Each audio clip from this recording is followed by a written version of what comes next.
Today, I am going to present before you a poem, Death a Leveler, by James Shirley. As you know, it's one of the poems prescribed for first year higher secondary students of Kerala syllabus. It's a philosophic poem, and it tells us about the meaninglessness of the claims of high birth and social status.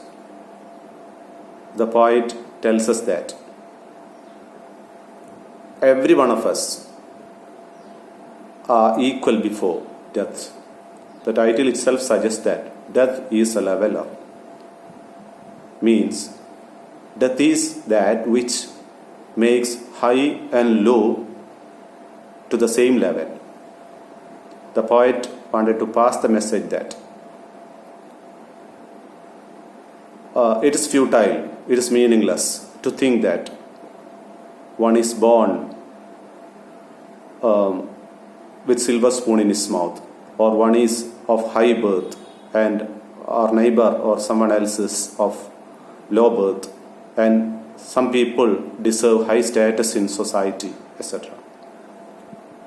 The poem begins, I remind you, it's better if you keep open the textbook before you, so that it will be easy for you to catch up, understand each and every line when I explain it.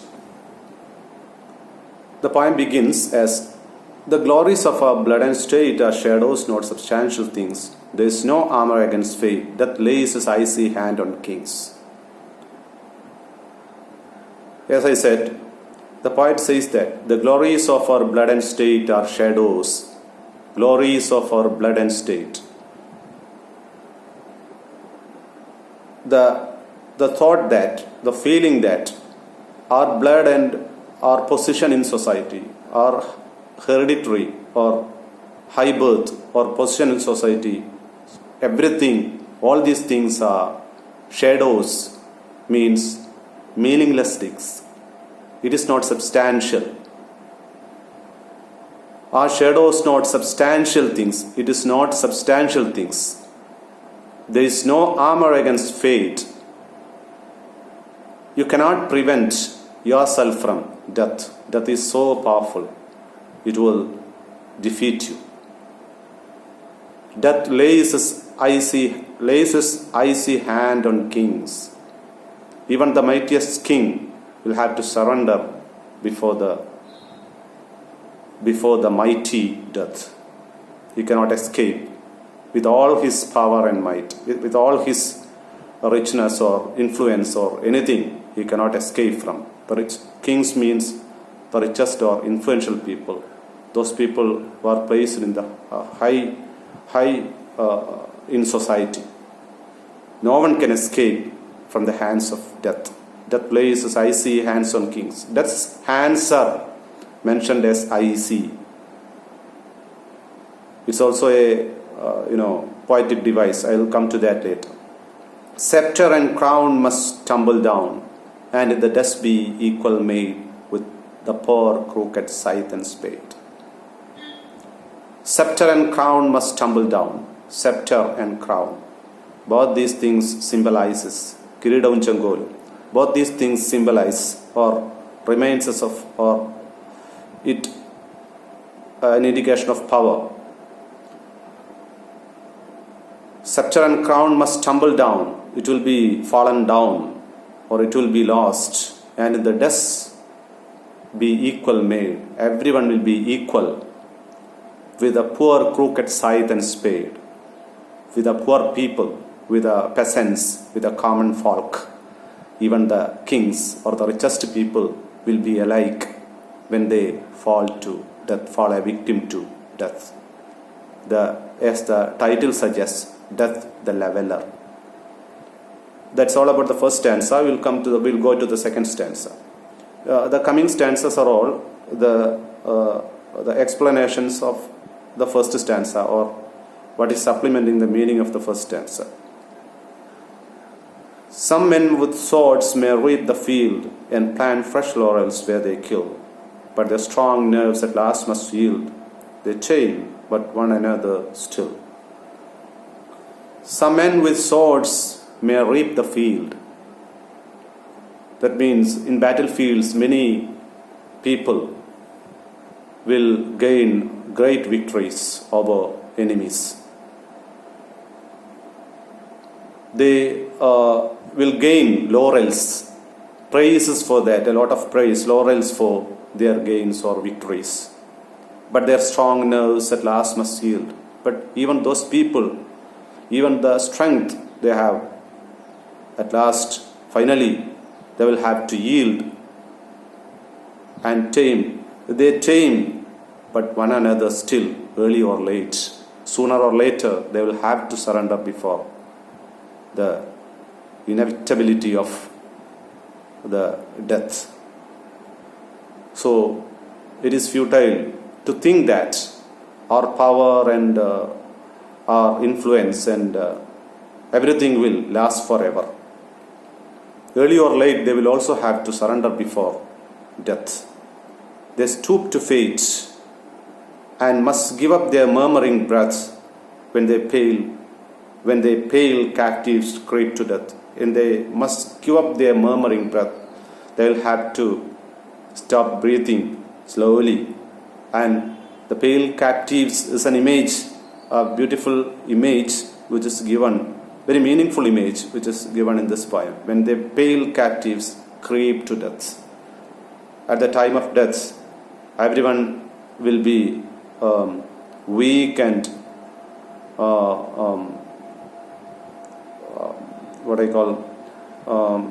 in a position to not to resist their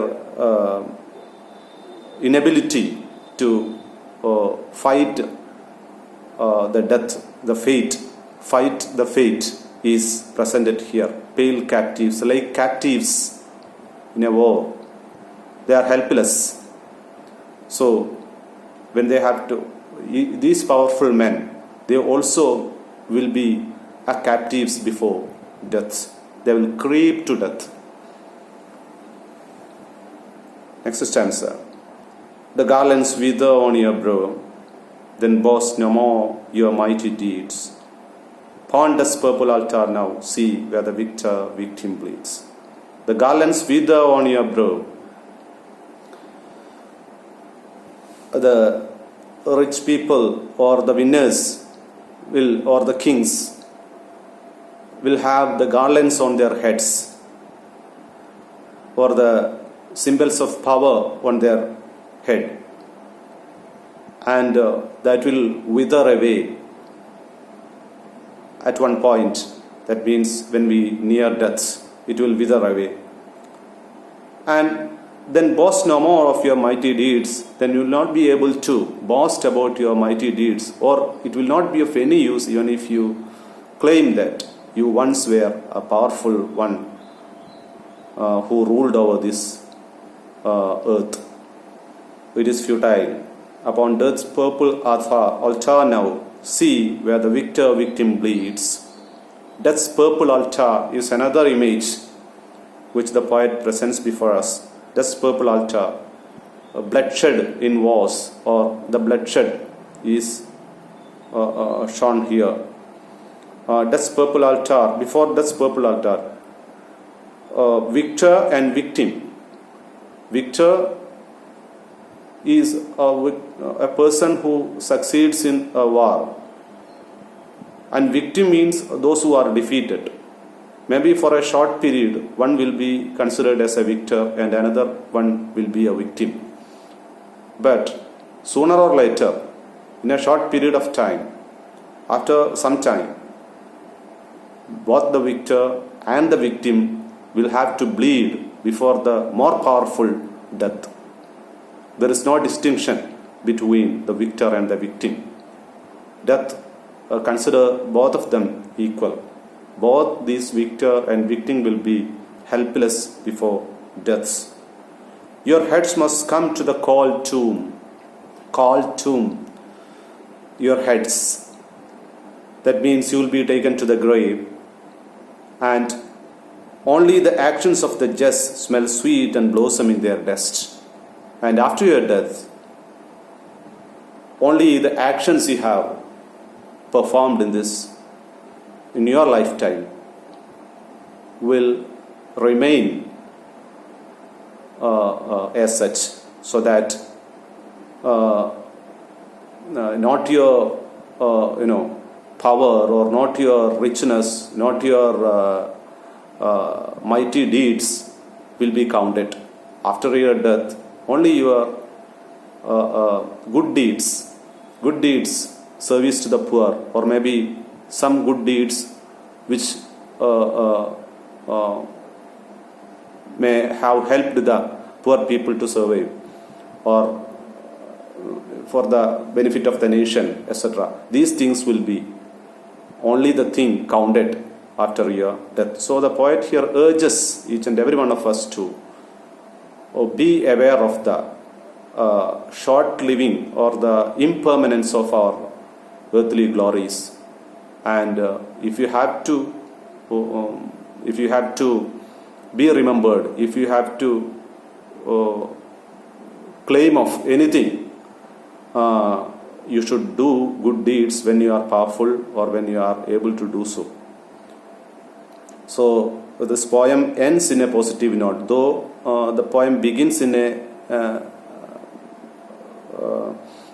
negative, that means telling each and everyone about about the inevitability of death, and our inability to prevent the death. The poem ends in a positive note, saying that you have to, if you do good deeds in your lifetime, that will be counted, and that will be valued by other people, or maybe before God. Those things will be counted. So this poem, Death Leveler, passes us a very useful message, and it is very easy to understand, and some poetic devices also will be explained. Very important poetic devices used in this poem. First line itself: the glories of our blood and state are shadows, not substantial things. As you know, this is an example of metaphor. Here, glories of our blood and state are shadows. The poet says that glories of our blood and state are shadows. The poet compares one thing with other, tells that they are shadows. So they are, that's a metaphor, example of a metaphor, and not substantial things. There is no another poetic device is that personification. Personification, as you know, is giving human quality to an inanimate thing. For example, here the personification: death lays his icy hand on kings. Death is an inanimate thing or a concept, and that is considered as something which is having life. Death lays his icy hand on kings. Death's hand. Death has no hand. But here the poet says that death's icy hand. Death lays his icy hand. So it is a personification. Personification. Person എന്നതുപോലെ, ഒരു വ്യക്തി എന്നതുപോലെ ഡെത്തിനെ കണക്കാക്കി, death lays his icy hand on kings. The poet says so. So that is known as a personification. Another important poetic device is scepter and crown must tumble down. The poet says scepter and crown. Here, scepter and crown stands for something else. Slightly different from metaphor. Scepter and crown, kiridavum chengolum. These are the attributes of the kings. So here, scepter and crown indicates power or king. So this poetic device is known as metonymy. So that is also important. Now there are a few more. Another important poetic device is oxymoron. Victor, victim bleeds. Naturally, only the victim will bleed. Victor will never bleed. So, unlike things are a contradiction, or what I call a paradox. The poet says here, victor and victim bleeds alike. So, this is known as oxymoron. This poetic device is known as oxymoron. So, there are a few more poetic devices. Another thing is that rhyme scheme. You all know that rhyme scheme. First line ends as state, second line ends things, third also fate. So the rhyme scheme is AB, AB, then CC, DD. So that is a rhyme scheme of this poem. And there are a few more poetic devices I would not like to explain. Along with this, I'll try to include the summary of this poem or paraphrase of this poem in the notes of this video, description of this video. You can make use of that too. Okay, that's all for today. Thank you. Have a nice day.